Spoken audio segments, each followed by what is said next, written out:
ഓരോ പുരുഷനും വൈകുന്നതിനു മുൻപ് തിരിച്ചറിയേണ്ട 4 യാഥാർത്ഥ്യങ്ങൾ. ഇതിൽ 4ാമത്തെ കാര്യം ലളിതമായി തോന്നാമെങ്കിലും മിക്ക പുരുഷന്മാരും അത് ഏറ്റവും ഒടുവിലാണ് മനസ്സിലാക്കുന്നത്.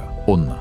സ്നേഹം എന്നത് തികഞ്ഞ ഒരാളെ കണ്ടെത്തുന്നതിനെക്കുറിച്ചല്ല, മറിച്ച് മറ്റൊരാൾക്ക് പ്രതിബദ്ധത അർഹിക്കുന്ന ഒരാളായി മാറുക എന്നതാണ്. അനുയോജ്യമായ ഒരാൾക്ക് വേണ്ടിയുള്ള തിരച്ചിൽ നിർത്തി ജീവിതകാലം മുഴുവൻ നിങ്ങൾക്ക് തന്നെ ബഹുമാനം തോന്നുന്ന ഒരു പുരുഷനായി സ്വയം വളരുക.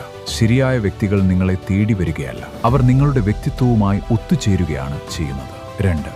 നിങ്ങൾ ആഗ്രഹിക്കുന്ന രൂപത്തിലുള്ള വ്യക്തിയാകുക എന്നത് സങ്കല്പത്തിലെ പ്രശ്നമല്ല, മറിച്ച് പ്രവൃത്തിയുടെ പ്രശ്നമാണ്. നിങ്ങൾ സങ്കല്പിക്കുന്നത് അവസാനിപ്പിച്ച് പ്രവർത്തിക്കാൻ തുടങ്ങുന്ന നിമിഷം കാര്യങ്ങൾ കൂടുതൽ വ്യക്തമാകും. നിങ്ങൾ ആരാകണമെന്ന് തീരുമാനിക്കുന്നത് നിങ്ങളുടെ ദൈനംദിന പ്രവൃത്തികളാണ്.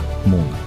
അച്ചടക്കമെന്നാൽ നിങ്ങൾക്കിപ്പോൾ വേണ്ടതും നിങ്ങൾ ഏറ്റവും കൂടുതൽ ആഗ്രഹിക്കുന്നതും തമ്മിലുള്ള ഒരു തെരഞ്ഞെടുക്കലാണ്. ഓരോ ചെറിയ തീരുമാനങ്ങളും കൂട്ടിച്ചേർക്കപ്പെടുന്നു. 5 വർഷത്തിന് ശേഷം നിങ്ങൾ ആരായിരിക്കുമെന്നത് ഇന്ന് നിങ്ങൾ എടുക്കുന്ന തീരുമാനങ്ങളെ ആശ്രയിച്ചിരിക്കും. 4. അർത്ഥവത്തായ കാര്യങ്ങളെല്ലാം പ്രയാസകരമാണ്. വിവാഹ ജീവിതം പ്രയാസകരമാണ്, എന്നാൽ വിവാഹമോചനം അതിലും പ്രയാസകരമാണ്. അച്ചടക്കത്തോടെയുള്ള ജീവിതം പ്രയാസകരമാണ്, എന്നാൽ പശ്ചാത്താപം അതിലും പ്രയാസകരമാണ്. കടബാധ്യതകളില്ലാതെ ജീവിക്കുന്നത് പ്രയാസകരമാണ്, എന്നാൽ പാപ്പരാകുന്നത് അതിലും പ്രയാസകരമാണ്. നിങ്ങളുടെ പ്രയാസം തിരഞ്ഞെടുക്കുക, കാരണം വിലപ്പെട്ടതൊന്നും എളുപ്പത്തിൽ ലഭിക്കുന്നതല്ല.